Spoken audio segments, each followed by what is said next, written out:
Okay, Shemirani, natural nurse in a toxic world and presenter for TNT Radio on Sunday show, 12 midday British summertime, 11 a.m. GMT, medical crimes in tyrannical times. And as you can see, they are a sponsor of today's event and they're running a live show from in here. It's really warm and it's really busy. So let's go and mingle and ask a few people if they're enjoying it today and what they're learning. Come on. I think we should have a wander round to the 5G bit. Let's have a go round here.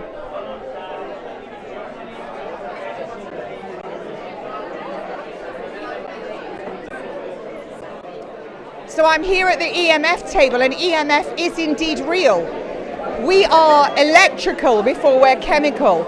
And when you change the electrical field around the body, it's going to make you sick. And it was the work of Dr. Barry Trower and Professor Moskulu where they talked about all viruses, fungus, mold, bacteria will proliferate when it's hit with high gigahertz. Well, the military weapon in the UK Army used was the growler. And if they hit you with that, it takes out all physiological and neurological life. Now, I was in London and we were using one of these devices and we were measuring incredible levels at St Pancras of EMF. We talked about having our Wi-Fi. People will also, they have their mobile phones. If you look in your iPhone and you go into general settings, scroll down to legal and regulatory, then you'll find RF exposure. People are sitting with their phones in their pockets. I can tell you right now, I've seen a big tumor in the abdomen with a guy who sat with his laptop on his lap for 8 hours. People are putting it in their back pocket. They're getting tumors in the kidney. Women are wearing their mobile phones underneath their bra straps at the gym, and I did that. And where did I get tumors? Right where my phone was sitting. They're selling lots of stuff here, and I can absolutely advocate. When you put your phones in these, it's going to block some of that. Steve Jobs did not let his children have an iPhone. It's not all right for him, but it's all right for you and your kids. This is the real danger. Now, there are some documents talking about hitting three blasts with 16 to 18 gigahertz, which is going to be enough to break open those lipid parcels. If you think, that this technology is for downloading your movies, you can call me mad, you can call me whatever you want. You're absolutely mistaken. You need to ask yourself, why were they laying the 5G technology and all these guys were immune to this? They were outside laying all of this 5G, not underground, not the fiber optics underground, overground. Why was it such a big hurry to get this technology laid out while you lot were all laid up in your houses like good, dutiful citizens? What do you say, sir? Come on over. Anything you would disagree with? Absolutely not. I totally support you. I can't believe how knowledgeable you are on this subject. I'm the person who designed this, the only 5G millimeter wave monitor in the world today. Well, I would like you to give one of these to me. I suspect you might. And I would, I'll advertise this and you'll sell lots of them. But show us like a reasonable deal. Show us how it works. So can you see that? Oh, right up there, they've got a nice direct energy weapon on the roof. And listen, folks, they've put them on churches, they've put them on schools, they've put them on playgroups, they've put them on hospitals. These are all the places. Wow. Did you just have that? My trusty cameraman here had this nice thing tucked snug next to his appendix and his testes. Nice. Oh, even better, right next to his kidneys. So, yeah, I'd like one of these. I'll advertise it. Turn it off for me? No. Yeah, you can. I'll do that and I'll advertise it. Yeah. Absolutely, everyone should have one. Yeah. If they are putting this technology on the top of your kid's school, you need to get together with all the parents and you need to start speaking up about this. That's how it started for me. When in 2004, my daughter moved to a school in Tarleton with foam masts on the roof. She got sick And so I started a campaign against it. The headmaster went to see me, said, oh yeah, we don't want that. And then he went to the council and they said, oh. Councils have sold you out, I'll tell you right now. Your council has sold you out. Take them on, that's what you're paying your council tax for. Yeah, that's right. You've got to stand up. This lady here, she's taking the government to court over 5G. She knows some stuff that I've been doing this 19 years, and she knows some stuff that I didn't know. And there's warriors out there who are not putting up with this stuff anymore. We're not going to put up with it. We're not going to lie down for it. We're not going to be nuked. We're not going to be chipped. We're standing up and we're fighting. Absolutely, and well, I concur, sir. And this is, as I've said, this is the gun. This lady's name is Karen Churchill, not like Winston. Do come on in and tell us all about the case, the Mansfield case, and tell us what you know. Hello, Karen. Hello. Yes, I'm the second plaintiff on the case. It's been running for about 3 years. What it's is? taken a long time. You've got to assume we're all stupid because lots of us are stupid. Tell us what a plaintiff is. We're a claimant against the government. So there's 3 of us that are saying to the government, we need you to risk assess before you roll out 5G. We need you to inform the public about the health effects of 5G. And the case is taken in 3 stages, and we've had to appeal each step of the way to get permission to take the judicial review against the government. So finally, after the 3rd appeal, we were given permission to challenge the government of their duty to inform the public about the risks. And so the challenge is that they have not informed fully and with full transparency what the risks are likely to be of 5G. And we went to court for the hearing in February, and the judge heard both sides, and she in my view, used a technicality that they're not allowed to enter into contested science.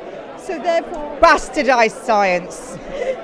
But the science shows that there is ample reasons why the effects below the guidelines that they're using are harmful. So in other words, the guidelines that are using the ICNIRP guidelines are not satisfactory to protect public health. So the issue came down to the core issue is it lawful for the government to tell the public 5G is safe? Usually they say 5G is safe within the guideline, but sometimes they say 5G is safe. Now, given the documents that the government are relying on, nowhere does it say 5G is safe. 5G is very, very dangerous, and it's going to kill every organism, and 70% of our fish are trees, believe it or not. What happens when the trees die? They make the water acidic with all the carbon dioxide. This is very real. One of the things that interests me most is about, this conference is about sovereignty, and it's about the decisions about the health consequences should be made locally via local councils. Now, we've stopped 93 masts in Bristol, in Mendip last year, I and a team of others, we stopped a mast on health grounds once we gave the council the full evidence and they weighed it up. Under a lot of pressure, we made them weigh it up. Whereas the government are telling the locals, you mustn't do anything. So for me, the message that we've still got plenty of tools to fight this locally by being in our sovereignty and using the law, the European Electronics Communication Codes say that the decisions about risk should be made locally. That's right. So we're at the stage of appeal for one case, and now we are taking another case against the government, pointing out that they have not put the regulatory process into action. So what would you say that we were in a deadly pandemic, scamdemic, because the banks were indeed printing vaccine bonds and pandemic bonds. That makes it a scamdemic. So during this pandemic, scamdemic, all of the engineers were out laying the 5G technology. Why? Well, we know that we're heading to a smart city agenda. We know that that is planned. Is that a prison? For me it is. I want biological life to survive. I want our independence, our freedom, our rights. You know what I mean? And we have the tools. I think the important thing that I want to bring to the table is that we have the tools to use. So it's easy to get mad about what's happening. It's harder to use the tools and to take action.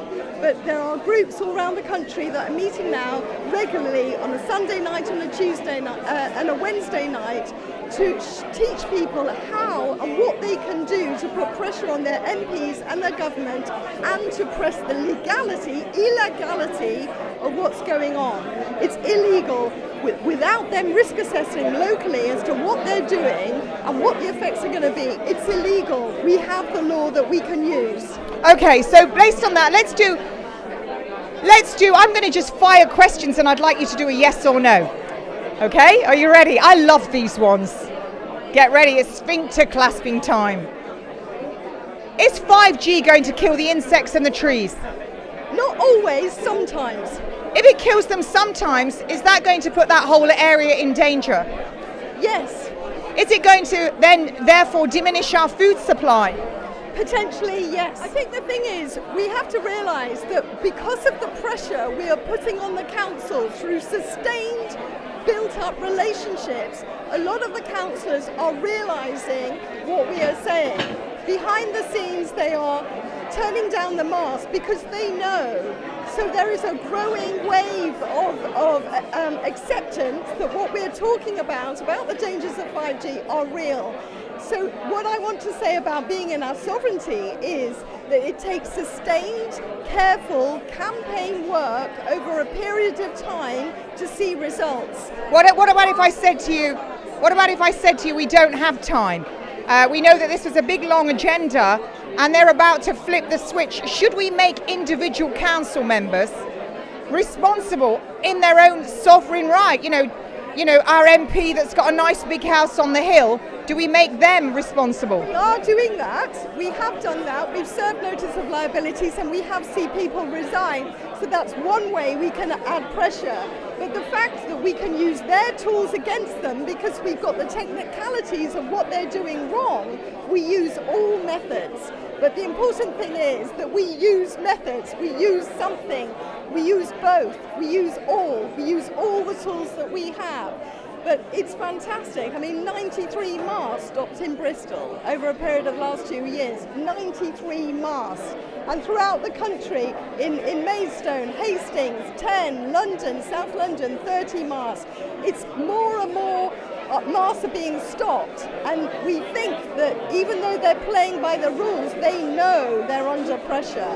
The truth is on our side. The science is on our side. And we have to use it.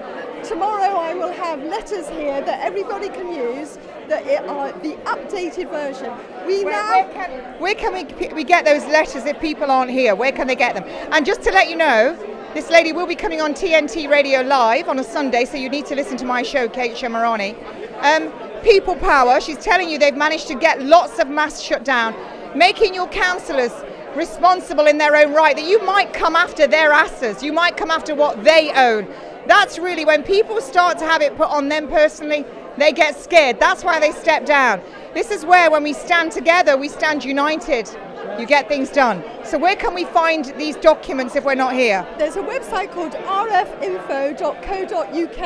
and under the mast objection there are template letters there, and the most up-to-date one will be uploaded over this weekend. So I just want to say the recognition of electoral hypersensitivity is progressing, and again we can use this to pressure the councils. People are having to move out of their houses because they cannot stand the radiation. What we can do is we can pressure the councils to buy your medication products. I've just asked Mendip to compensate a lady with £1,000 for a Faraday cage. She's suffering. The other thing to say, Kate, that 4.34 volts per metre and above for 6 minutes is a breach of the legal limit. Nobody knows about it, and yet these levels are now being seen throughout the country.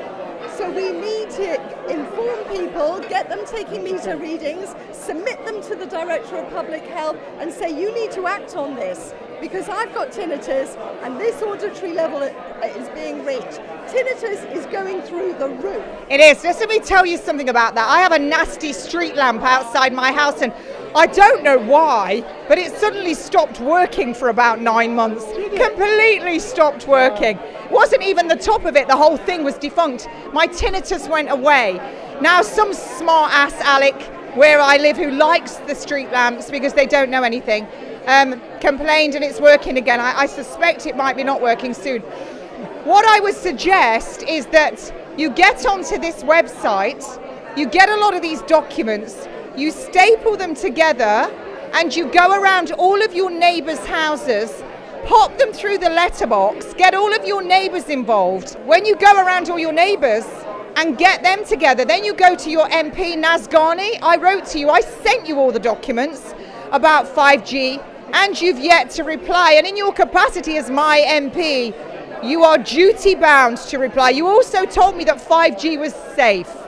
And I've provided you with all the information that it isn't safe. So I just would like to put it to you, are you lying in office? I do hope not. But anyway, I will be coming back to you on that. So I would like to say a great big thank you to Karen Churchill. And you'll be hearing lots more of her. And a big thank you to Glyn Hughes. Glyn Hughes. Yes, that's a great name, Glyn Hughes and Churchill.